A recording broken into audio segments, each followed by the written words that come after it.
I'm Yes. I'm Yeah. interested to hear your thoughts on gold and like the whole gold narrative. If you think that'll actually play out, The whole what? Sorry. gold narrative that you know well, there's the Bitcoin gold conflict, and then is gold truly an inflation hedge? Do you think with if we're at 8% CPI in the U.S. and it really hasn't moved, what are your thoughts on gold? So basically, I've been monitoring gold for a long time. I personally use it to hedge against inflation, especially before I was, hooked on Bitcoin. Now, high time frame chart right now, it's beautiful. Basically, what's happening is you've been slowly making higher lows above the 2011 extremely strong support, which was resistance before. I mean, I'm talking about like 1, 2, 3 weekly. What is this? Yeah, it's like a year support. So now you're above it. You're also above the 200-day. You're kind of starting to round. I'll actually draw it out for you. So you're starting to actually round, which is showing more accumulation. If gold just continues this way and breaks at least 1.8K, then it will usher in not just a higher low, but a higher high. And that will really prove in massive accumulation. I'm extremely bullish on gold. I'm not going to say that BTC will steal gold's capital just yet. I think it will in the future, well in the future, but you're not going to start convincing the boomers and even most Generation X's that they should switch their Bitcoin for gold. And you're definitely not going, sorry, they gold for Bitcoin. And you're definitely not going to persuade the old institutions and the banks to do the same. What you will start seeing is maybe some higher risk hedge funds, which you're already seeing that, and maybe even the big banks like JP Morgan, they will start to introduce more and more Bitcoin incentives. And I believe it will get to a point where even your 401ks and pension and all that, they will even have an option to have like 1%, maybe even more allocation in Bitcoin. So yeah, I don't think they're going to conflict that much. I actually think they're both bullish. And, the world is going into a very strange time. So we have Russia and Ukraine. We have China and Taiwan. We have the insane printing. We have divisions everywhere between politics, different political sides.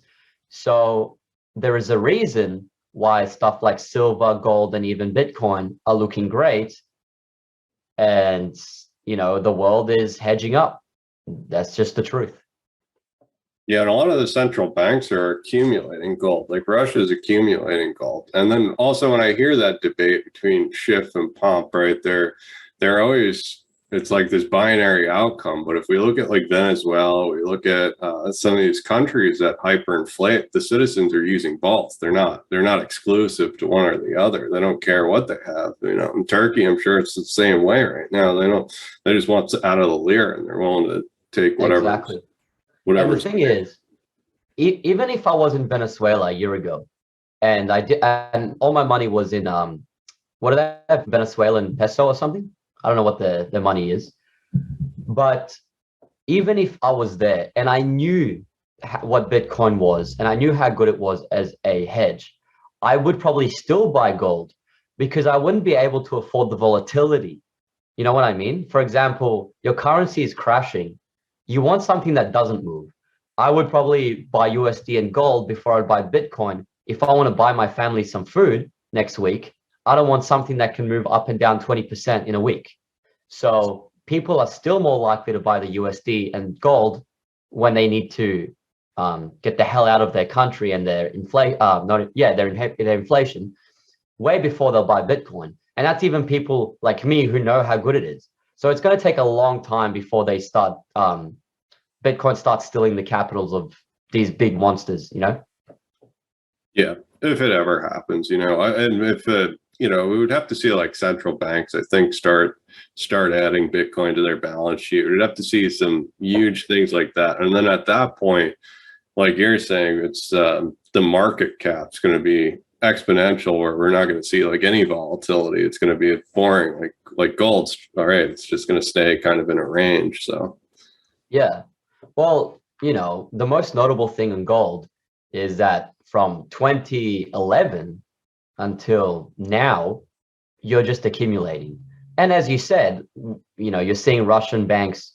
I remember seeing Chinese banks like 3 years ago heavily accumulating gold. Obviously, that's part of the reason we had this massive, massive run up.